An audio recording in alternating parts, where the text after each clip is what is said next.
Okay, so we begin. I'll just do a brief introduction. Performance has just taken place. It was on for about half an hour, starting at 6, and it's really hard to describe it, especially without any reflection. And that's why we were worried about doing this straight after the performance, because we can't really reflect on it. There's also not much language in it. So I'm not going to even try to describe it. So I kind of want to start easy, maybe, and talk about the context. We're here in the Circe Pavilion in Gorey, and this is a kind of part of our project, isn't it? It was commissioned by the Tree Line Project, which was created by Mary Hearne and Una Young, and they commissioned Donald Colford to make this pavilion that we're in now. And then Celina naming ceremony did their performance called Safety Dance. We're still processing that right now. And so, I kind of want to start easy, really, with the name, maybe. Okay. So I'm going to talk about how when I first heard the name, I thought it was quite critical because it was coming from a bunch of artists.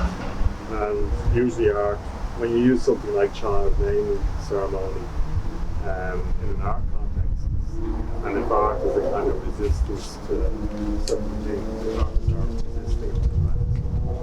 And using the term child naming ceremony, the kind of religious connotations, and maybe quite defensive about naming things. And there's this lovely quote by Muldoon, who's an American author, and he talks about how, and he wrote this in the 70s, and he talks about how when a child is named at a very young age, and you throw them right into language and being defined in some way, even just by a simple name, and they work around that name. You know that kind of cliche, if you have a good name, you become famous. There's a whole power about the name. So I just kind of want, I watched an interview with you guys, and you talk about how the name came about through urgency, and kind of like you had to get this name by 5 o'clock or 4 o'clock or something. You're running out of time, so this name popped up. So I'd like to just talk about maybe the name first, and then we can gradually go into, anyway.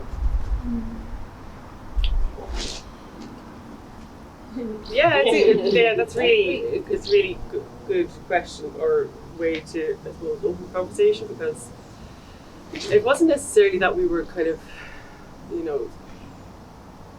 restricted with time. Not necessarily. We were kind of, these words were kind of floating around a lot, weren't they? And we were kind of figuring out what we wanted to do, and this idea of ritual, ceremony, failure, this idea that you kind of have to pursue some sort of kind of perfection in a way. And then we were thinking about child. I suppose we are quite young, we're quite small, but Austin is very good with names and titles for things, so I think you kind of threw it into the pot of it, didn't you? I didn't know, there was loads of names going around. There was, some of us were resistant against some of the stronger names, and that's what you're saying, James. Quite interesting that if you have a good name, it can mean that you're going to go places or something. I never really thought of it like that. No. But we did have some strong names in the pot, but we were resistant to kind of too strong, too punchy. Yeah, it's a really difficult one. What do you think, Michelle? It is a difficult one to why did we pick the name, or where did it come from? What's the name?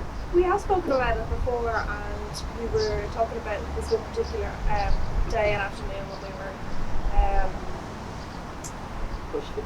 we were in a place, and we were hashing out different ideas and so on. So there was a little bit of a time constraint, and I think it's what we were doing. It was the process that was taking place. We were trying to come up with this name, and like that, all of these words that we were talking about in terms of our kind of driving kind of themes and so on. So there was all It this was in the around ether, ritual and yeah. so on.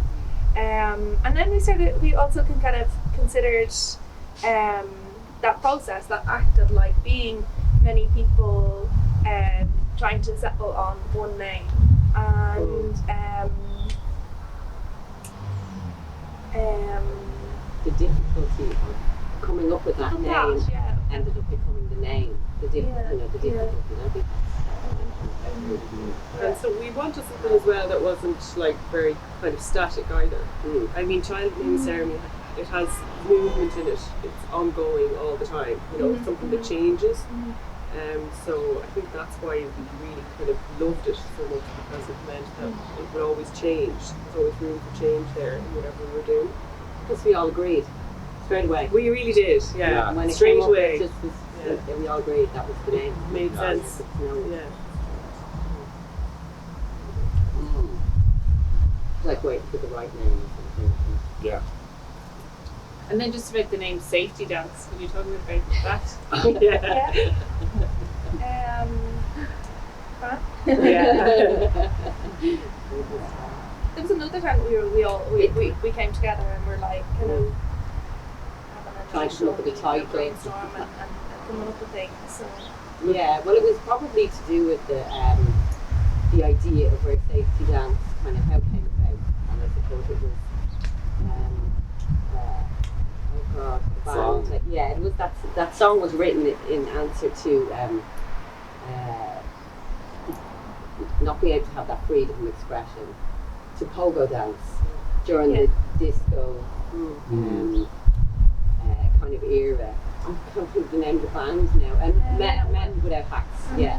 So it also came about because we were talking about ritual and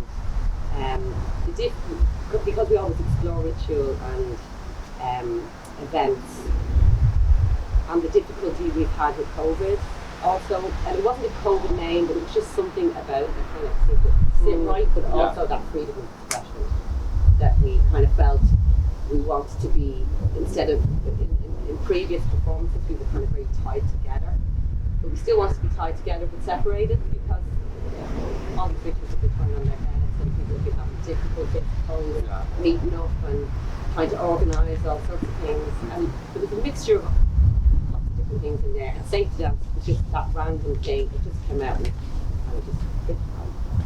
And yeah, it's a bit of a dance even what we were doing. It's kind of interesting because it's very difficult to define what you're doing, because this visual art language is a particular type of language, and it's quite an exclusive language. You know, not many people get it the way the artists have learned to get it in school or whatever. They come in quite. It's like I remember talking to a class of students in a different subject, and they were saying contemporary art is quite it's not welcoming. And they had no real experience of it, but they said it's just not welcoming. And so performance art is one of those things that is, especially in Ireland, there is a history of it in terms of endurance, duration, silence. And this one was quite fun. Like, I'm looking at the Zoom screen. It's like the Mad Hatter's Tea Party. And it's it's very hard to define what you're doing because you want to entertain. It's weird. You're this whole thing about entertainment and art. You had a speaker set up there, and I think that was everyone's crutch that was here. They were like, they're going to do something. That's it. And it's gonna be. I see a guitar there. I see a mic.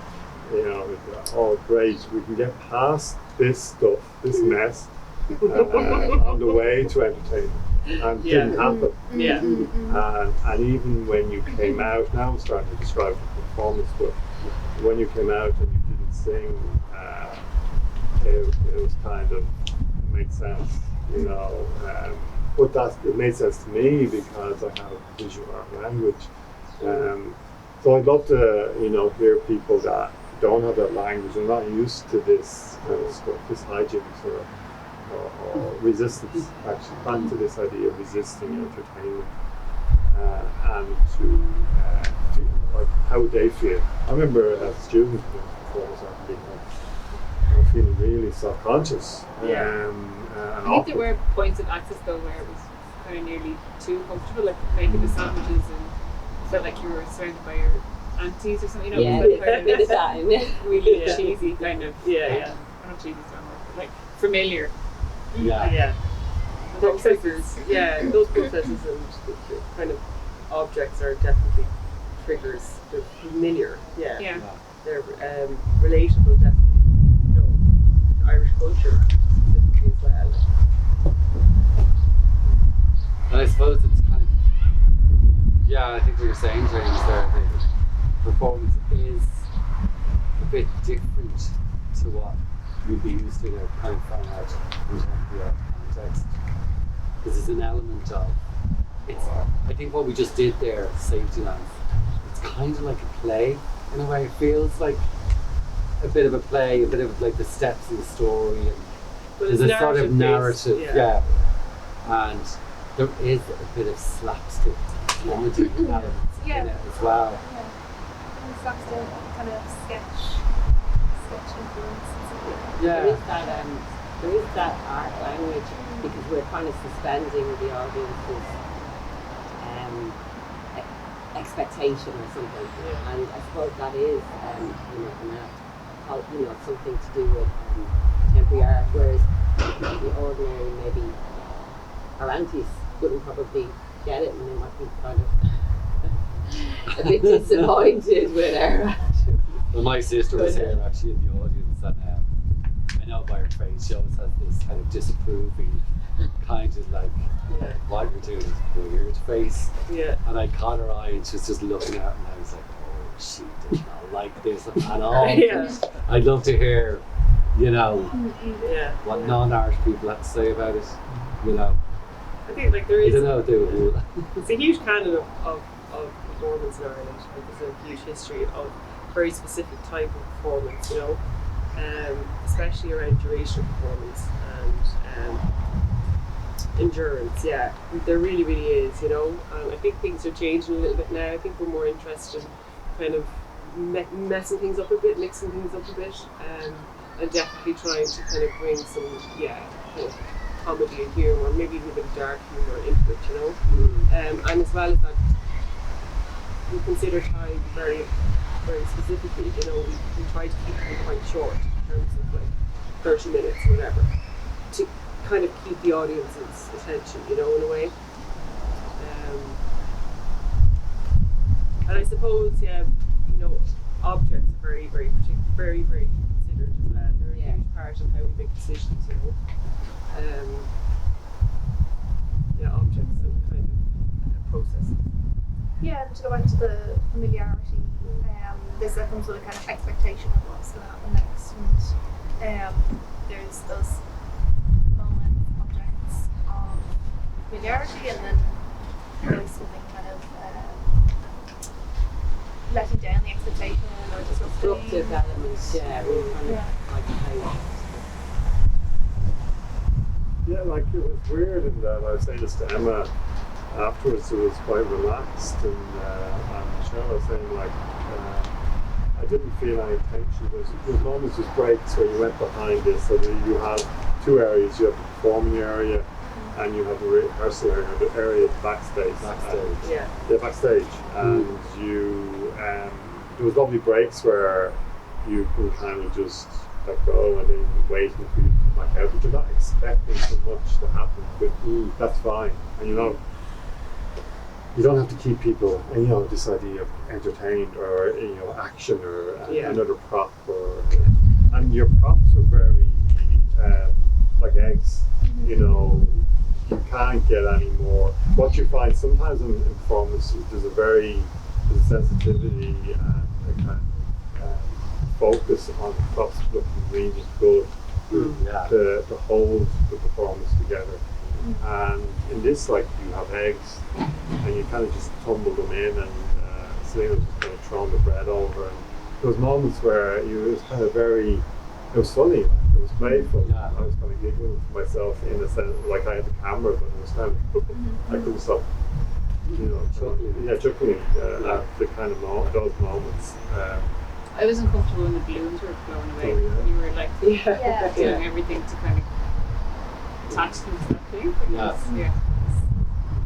And the balloons went down there, and then the girl had picked up the balloons, and she brought them back, and then one burst. Yeah. At Yeah. one point. Yeah. That was the most entertaining thing. I was like, oh, they're going to shoot. But everyone was worried in the audience because, oh, there's a camera here. There's all this kind of stuff going on. There's quite a bit of anxiety happening throughout the performance, and there's a kind of, I don't know, there's this kind of pleasure in working with objects, materials in this way. The egg bunting is very basic kind of cheap materials, and it's just a real pleasure in putting it together in this way. I mean, that's another thing that happens with us working together to create something like this. We are working in ways that are maybe outside of our own individual practices and so on. And it's the bringing together of all of these elements and having them all kind of support each other as well. Quite like that thing between awkwardness and humour. So I think that's kind of really strong. I suppose there's Comes out. anticipation as well from the audience. You know, what is going to happen? What is the story here? What is the score? What is it about? And I suppose at a very kind of basic level, it is to do with this kind of expectation, generally in life, around, you know, culture, education, and there's lots of different threads there that we're trying to tap into as well, you know. So, like, not to make it really complicated, so that people, like the general public, can really understand it without having any of this artistic language to try to understand it, you know.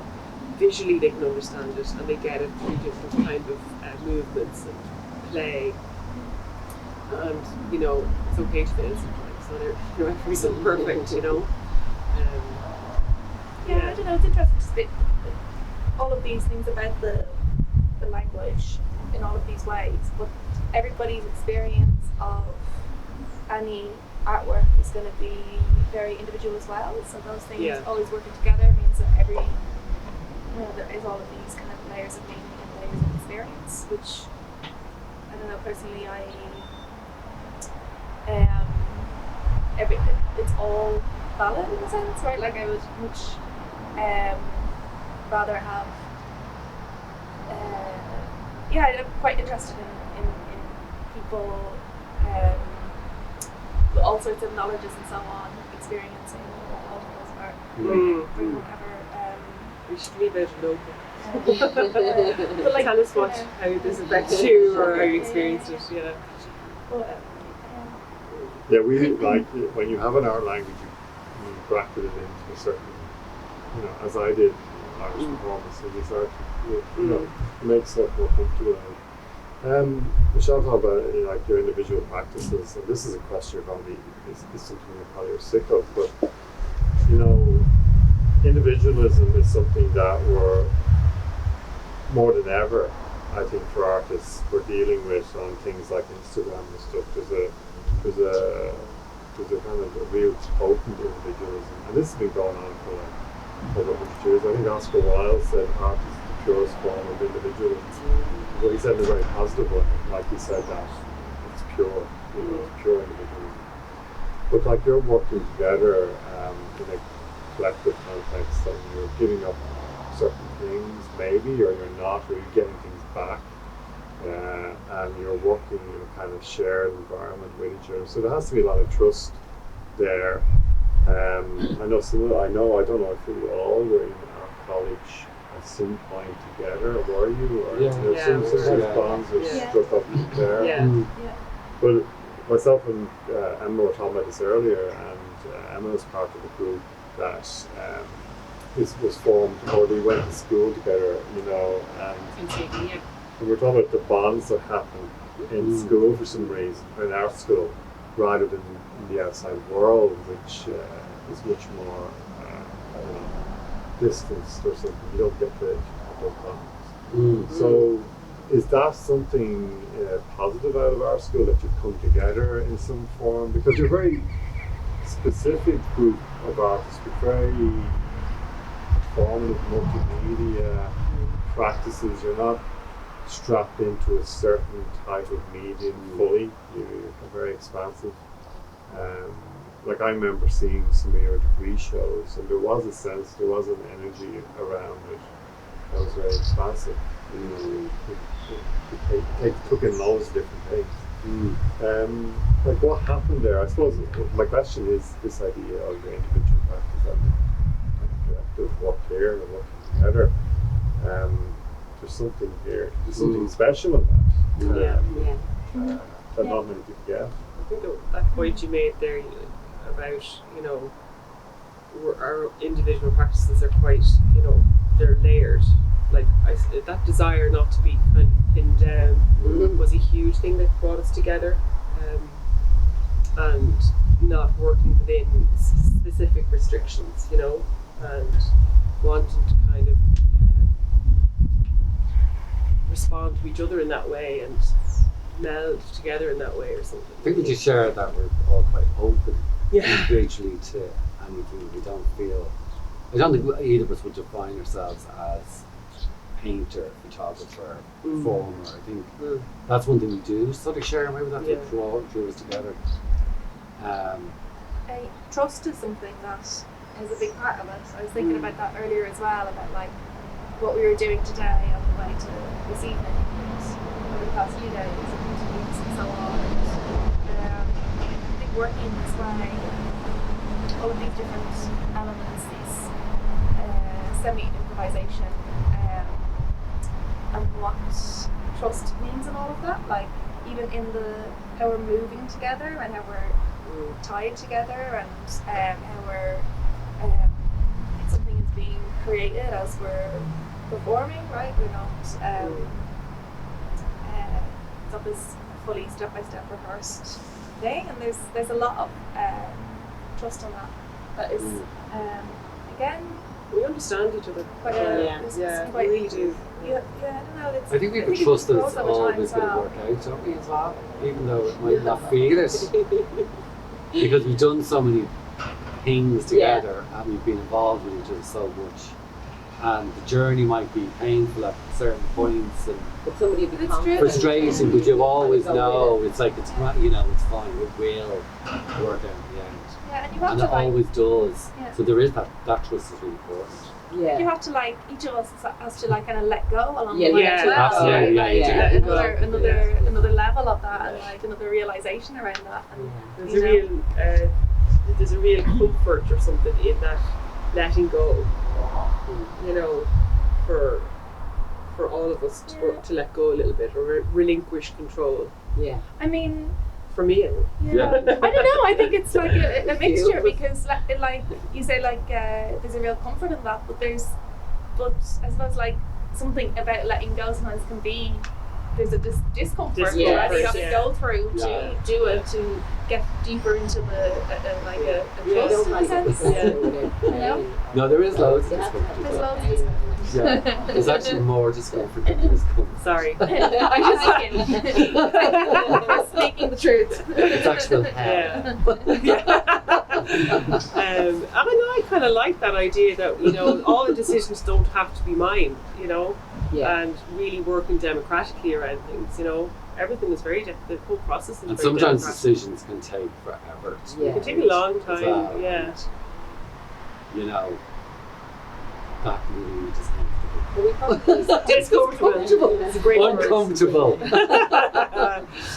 We probably didn't get to know each other for a long time before we started to collaborate on projects. It feels like so it grew over time more than us forming this group at that point in our studies or whatever. It was more like we knew we wanted to support something like this at some point. What would happen if we collaborated?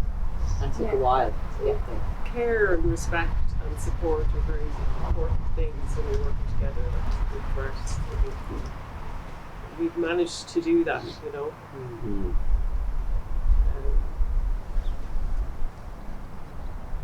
But yeah, I suppose how it arose was we were all kind of standing around talking about it, weren't we? Coming together as a collective, you know. And to wanna do experiment, some- experiment, Yeah, experiment. see, like, we were walking back from a show in New Lane, do you remember? Years ago, I remember you brought it up and I was like, yes, we do something together. So it was in the... it yeah, was in and Alan the- was always pushing it as well. Yeah. And always would, like, Yeah. we wanted to. We all wanted to do it. Yeah, I think we liked each other's work as well. There was an Yeah. element of that too, and that Yeah. kind of probably, We liked each other for a start. we did. Yeah. We Yeah. did, Yeah. like, just liked, not liked. Expression. Someone mentioned expression there. So what exactly are you expressing in this work? If like you could put something, I know it's collective, but there must be something that you're expressing and getting out of it at the end of it. There must be some kind of payoff. And is it feedback into your own individual practices then maybe when you Can plan do. performance or Can plan do time sometimes, together when you yeah. go away separately? So that makes me think of something you said the other day about that you were really looking forward to today because you were really looking forward to perform and do something live. yeah, And you were really, that hadn't maybe happened for a while. So that yeah, was, yeah. um, Yeah, just and then just be together as well instead of being on Zoom all the time. And you know, we didn't really have the opportunity to meet very often, and that's always where the kind of gold happens, or the Yeah. the magic happens really. Mm. And like, you know, we'd spend quite a short amount of time together, maybe one day or something, and we'll get so much out of that one day. You know, I think we really, really missed that. Yeah. And yeah, it was great to be able to.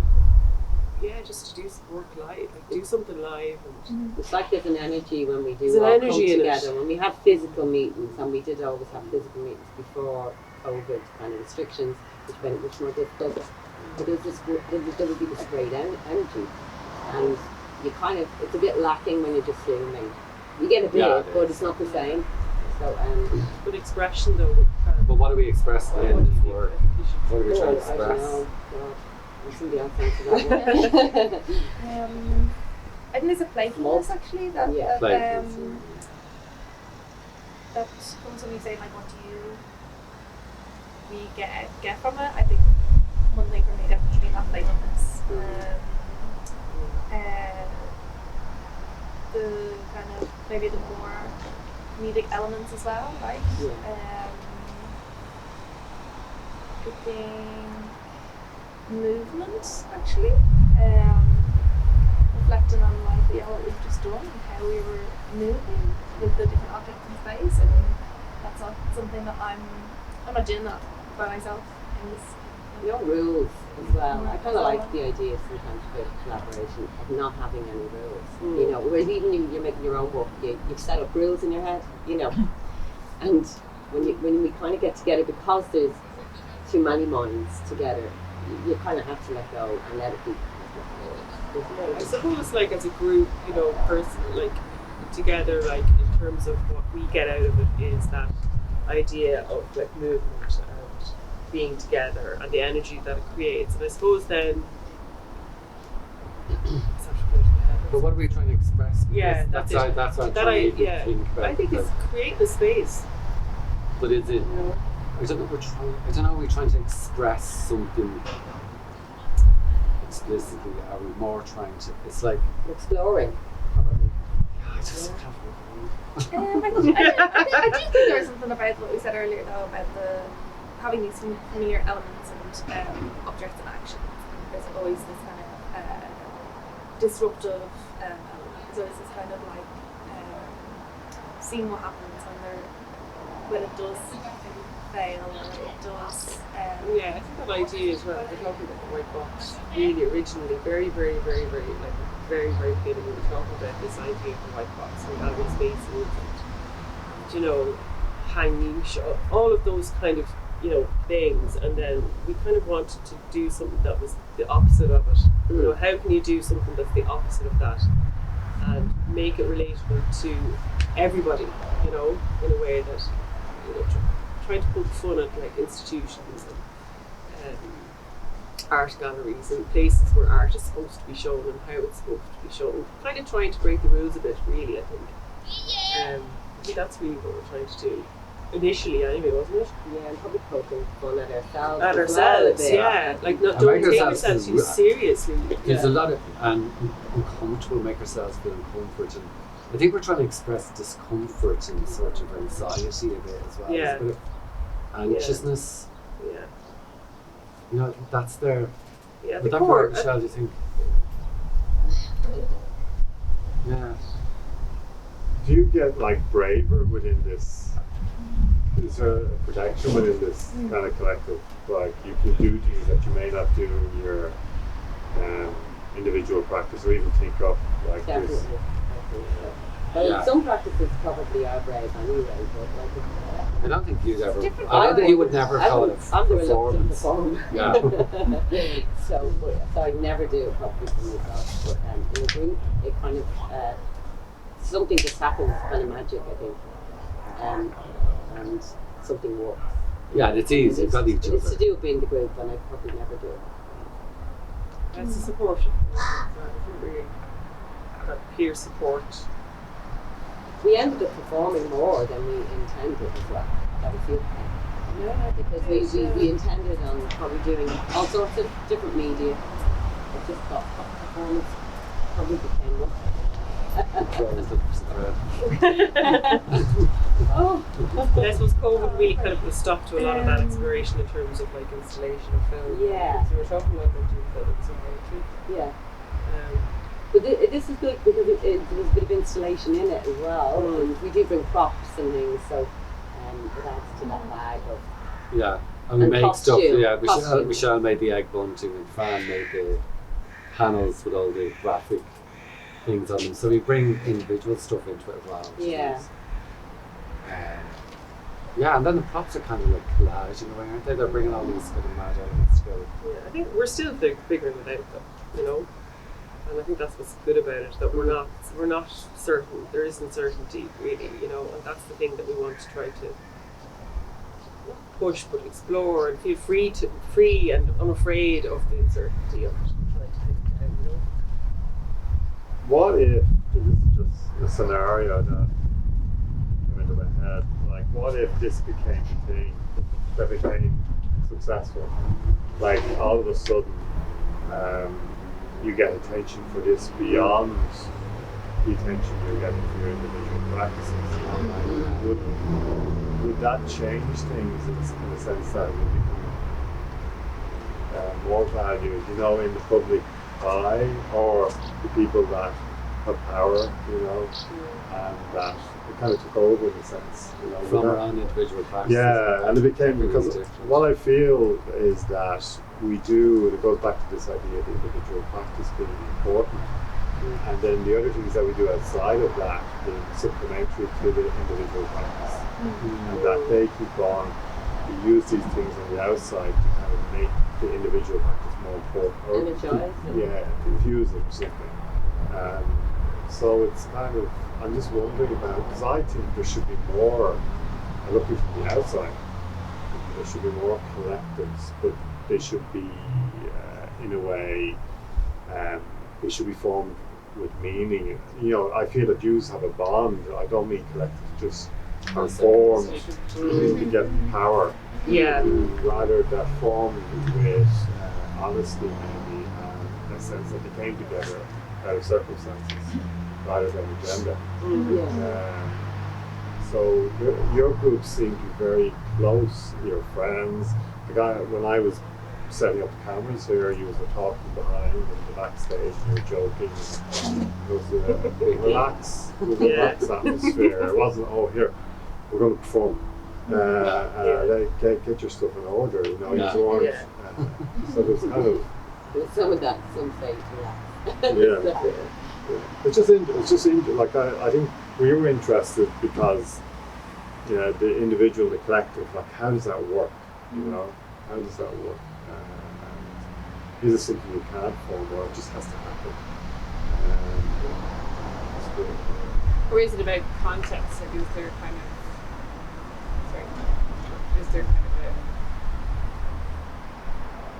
certain spaces maybe that you couldn't work within individually, but you can work within group? Or Maybe I couldn't see myself working in this space on my own, to be honest, the pavilion. And I don't really want to. You know? Yeah. To Celina, dawn you're- you, or, I mean, you're on this pavilion, No, I don't. I prefer spaces. We'd look at different spaces really. Yeah. I don't know if I would work within on my own or very specifically.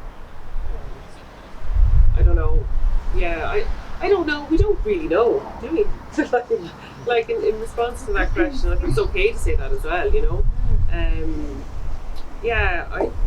The whole idea around agenda and things like that, you know, I think that's very pertinent. I think it's very pertinent now in Irish art and culture. There's a lot of questions there, you know, that I would have about it all, you know.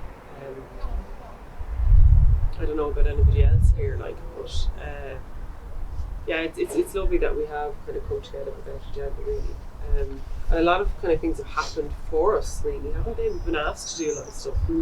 Yeah, it's unfolded really nicely actually. Yeah. People have been very interested in us. Yeah. Like I was just thinking about this, you know, in a way your practice is quite traditional in that if you go back to the 40s, you know, fluxus artists, people like were doing absurdist theatre, kind of crazy stuff, very like this. And you even hear, I read this biography of just the philosophers in Paris in the 40s when liberation came about, and you used to have these parties into the night and they'd be putting kind of candelabras on their heads and there's all these photographs of them just being silly. Yeah. Because German occupation was starting to, they were starting to move out, and there was freedom, you know, and they started to do really silly things. Like, silliness was important. So I'm just it is a quite when I see your practice, I see it as absurd and not conservative compared to a lot of people who, as you said, the white gallery space. You know, professionalism, all this kind of stuff that is kind of once again resistant to. That's and you know, even when you sent us the press release, it was kind of said, "Oh, here it is, and this is what we're going to do." When I'm asking you about an expression or a message in your work, it seems like a stupid question because it's against that, isn't it? Yeah, and I think we want to be free within this collective. We want to be free of that professionalism because it's quite prevalent in our own practices, and you know we're responsible for all that ourselves as well. And we set up this as well to be quite free in what we were doing and to not really have any end goals. We don't really apply for things very rarely. One or two things. We have limits on it. Yeah, and it's it could become too much then, and maybe water it down a lot or something. maybe it's interesting to said kind of say using failure, and so you said it's okay to say we don't know, and then think about that when you're putting together an application for something. It's like your visual language is so strong and you're so sure about what you want to choose object wise. And maybe it doesn't translate into words. It's probably strength in those ways. But it's I think the main thing is whatever we do, we're actually enjoying it and enjoying the process and the action, whatever the outcome is fun for us, whether it comes across that or not. But once we're actually enjoying it, it's giving us a bit of a giggle, it's a bit of a laugh. You know? And we don't quite know what to tap into, but it just works for us. And it's an escape from your own practice as well. You know, it is an escape from that, and it's it is. You do learn bits about yourself first and foremost. Rather than your practice. Like I love doing this stuff to make myself feel comfortable and to feel braver and to kind of get a bit of exhilaration or something out of it. It does feed back in because you do get that bit of energy. I would see it more. I would be more doing it for myself as a person rather than myself as an artist in a way. So just to get out, out of my comfort zone a little bit, you know. And I personally really love that idea. I think, comfort was the wrong word to use, obviously. Discomfortable was the right word. I'm really enjoying that idea that you can't put a finger on it. Like, you know, I'm really enjoying that element of it. And I think it's great that, you know, when you first started the conversation, you said, I'm not sure how to describe this. And that's brilliant. I really like that. You know, there's such an urgency or an urge to try to put everything, describe everything, put it in a box. This is what this is, to make you feel comfortable. You know, who says we have to do that? But I suppose in our individual practice, we have to be, you know, if we're applying for funding. Well, we do that a lot. Yeah, we do that a lot in our own practice, so you have to have everything nailed down. Yeah. But if we have to nail it down, and that's fine. But like, I mean, we wrote a brilliant essay about it.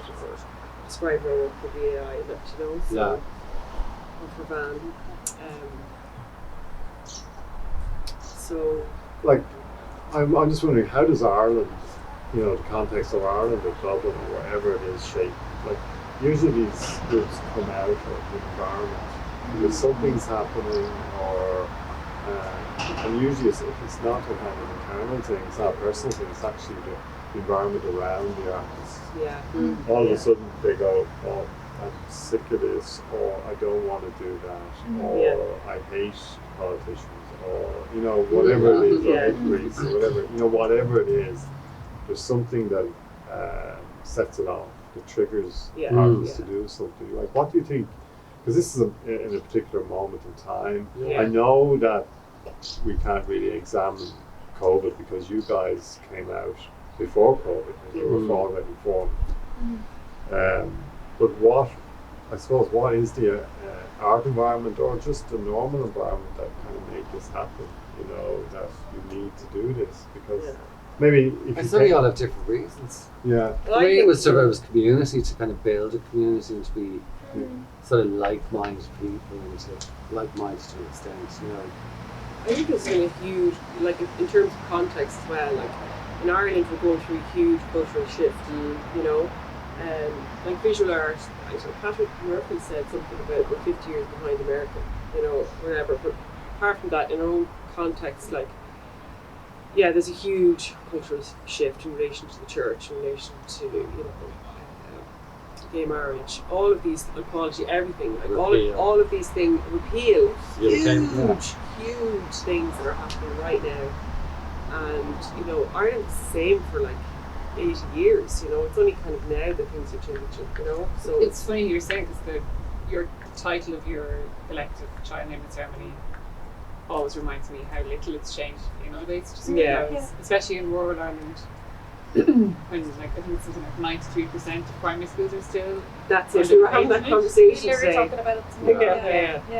And for me, like I'm living here and have kids who aren't baptized going into, and it's so that really like strikes me personally, kind of the name. That it is this kind of just I agree with such a huge cultural shift, and then this like stagnant thing that's going to give them all the power still. It's still going to be. Doesn't kind of I think the name for me is really, really strong because all of those. It's a play on all of that. But it's quite secular name. It's not like you know. It's not. Ceremony though is very much Irish culture. Represents Catholicism and church power and all of those kind of connotations. So that really did feed into why we chose that title, you know. And initially we were looking at things around family at the beginning, so it kind of started in that place as well. So, hence some of this stuff almost comes from that place too, which is the rituals around domestic rituals around family occasions, and we're all very familiar with them. So even if somebody isn't, as I said, in that has that art language, they recognise something of that. The familiarity of ritual, and there is a play in that, definitely in our kind of work, but also that kind of disrupting it a bit. I think too, definitely. It's, In terms of place as well, like you're talking about the environment, and then like early on and right now, like we've kind of travelled around and like kind of with kind of strange reasons for that, or things driving like why we went to one place or another place, and this kind of became part of our pattern in a sense, and around these moments we would also like set tasks for each other and with each other, which was something like when COVID did happen and lockdown happened, that was at the beginning of that time. There was we were collaborating with somebody else and there was tasks being set, and we were like all of these kind of like short time frames and so on, and they were really generative. I found it really generative, and then like it gave us these very kind of specific moments to come together online as well to kind of discuss these the results of these actions and tasks and so on. So I think that is something that is important. And traveling around and being kind of like, you know, nomadic in that sense. There is no one kind of place that we have always met to produce or experiment. There's been this movement around. That idea of movement really is prevalent in kind of everything we do, really, isn't it? We're not static, we're constantly moving, constantly changing. And there's, I think that's where the comfort is for me. That idea of moving around and exploring everything differently, and just kind of, I think we should do this. And it's like, oh great, let's do it. I'd never think of doing that myself. We're going there, you know, like going into the woods and sitting and, you know, discussing our objects, very personal objects as well. Kind of, it's a really good exercise in kind of trying to break down the walls of it, you know. And placing ourselves in these environments as well, right? Like those two early moments where one after the other we ended up working in forests these times, and we kind of brought ourselves outside of any kind of studio or you know, workshop environment in a sense, right? I feel these are very valuable kind of moments. So we need to find a forest. Where's the nearest forest? I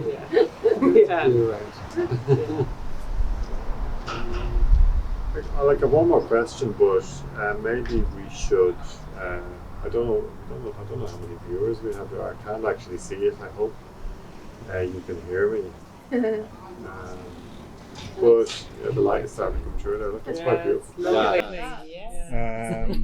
for that all day. I think, like, I see like real positivity in this group. I think I kind of see like a kind of specialist in terms of collectivity, but when it's done in a way that, as I said before, it's out of like meaning or needing to have freedom outside your own practice or whatever, you know, and self-friendship maybe as well. These are really important things. It's weird that it doesn't happen as much, and that's why this is quite an unusual setup. You know, you hear about performance art groups, and traditionally you hear of painting schools, and you know, I was talking to someone recently about the Leipzig school. They had a group of artists, you know, together doing shows together, and you get all this. You get schools sometimes in painting, and you get groups and performance, but it's very rare, and I think it's something that it's strange that doesn't happen more, because maybe you guys come out of that thing where it is very individualistic. You're in your individual studios, even when you're in a place like Dublin, in studios, you're in your own studio. There's a lot of isolation there between artists anyway. COVID isn't an excuse. there is, and competitiveness, you know, between artists, whether it's funding or getting gallery shows or whatever it is. There's a lot of that going around, so it's really interesting to see a group come together under something that is quite positive, you know, and but in a way I would love to see groups that's the priority, in a way, that the individual practice is erased and then all of a sudden the group comes out, and it doesn't have to be anonymous, you don't have to go that far, but it's quite interesting, you know, where you erase all that individualism and just become part of this group, but then maybe that's the problem as well. Do you think some people might not be able to cope with that, you know, Giving losing up their that. own, giving up the Yeah, control or something? maybe. Yeah. I'd really encourage anyone to do it, like artist-wise, or Yeah, that's what I just suppose even do it that's as a temporary thing, get Yeah. together with. Sure. It can You be can really temporary. learn so much. I think it's just really valuable. To do it even the way we do it, which is it isn't the individual practice. It's not. No. We don't invest as much as in the individual practice. So it's not that we're solely collaborative practice. So that leaves us the freedom to do our own work, but then to have the freedom to come together to make work. And we kind of do things that we'd never do probably in our own work, or we kind of inform each other or something. I think maybe that's why it works. And maybe people kind of maybe solely think about, you know, a complete collaborative group, and they feel they don't want to relinquish their freedom. But if it's a balance, and we don't put in a huge amount. You know, we put in a certain amount. There's a limit on it, but that kind of works for us. We've then. always been very Yeah. sort of.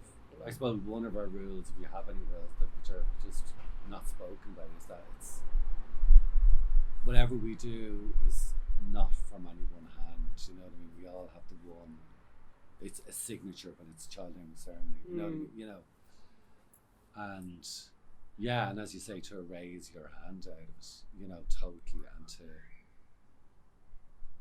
not. I would hate for any of my practice to be shine through within this. Do you know what I mean? I do everything in my power to not have that. You know, so yeah, so choosing different elements to put into it that aren't religious or whatever, you know, for example. As we sit at the long table. If we're like Yeah. half of The the Last last Supper. supper, half of it anyway. It's kind of really So we're doing everything wrong. We're so we're failing. yeah, maybe if Failing people, wonderfully. maybe if people did decide to kind of give it a go, they might learn something, and I think that's probably and it is. I think as well, if you're coming out of college, you know, That's a fire. it really feels like, you know, you've so much support, like from your friends and stuff in college, and you know, it's a real kind of safe place. And then you're finished. It's really intense. It's really hard work. Like if you're talking about collectives being set up out of college or whatever, like it's great to have that, because you can feel like you're falling off a cliff. Yeah, and you really are actually. And you It's go something we back. talk about all the time. Yeah. Yeah. Free space and free meat and all the free stuff. It's to have that post-college place where Yeah. artists can continue to feel like they're part That's of where I was born out of, I suppose, Yeah. really, first of all, so as we weren't. Didn't feel like we were alone so much. Yeah, and just kind of to have conversations about what's going on, you know, Yeah. with everything, and and to support each other and to have those discussions and keep ourselves in check in a way as well. Yeah. Like make sure that we're all like that you're in the know about everything. And you're having conversations, and you know, you're not sitting on your own in your studio. I'm not sitting on my own in my studio in Donegal, and I'm having all these conversations with myself, you know. Yeah. I think it's very important. I'm just going to check and see if there's any questions. I'm not sure if people can hear this. Yeah. So Yeah, it's probably like we can't do Um, anything. That'll be the message in the chat Yeah. from an hour ago. Can't hear you. oh, it's a bit hard to hear. Oh, is it? It's up full blast. It's going to be recorded. Does anyone have any questions? If you could put it into chat, it'd be great. Thanks. Sorry the volume wasn't good. It's just very difficult to get everyone within the frame and that distance from it as well. So Sorry about that. No, that's It's been recorded and then. Yeah, exactly. And Yeah. Oh. It's been recorded, yeah. So right. You can catch it later on Gorey School of Art.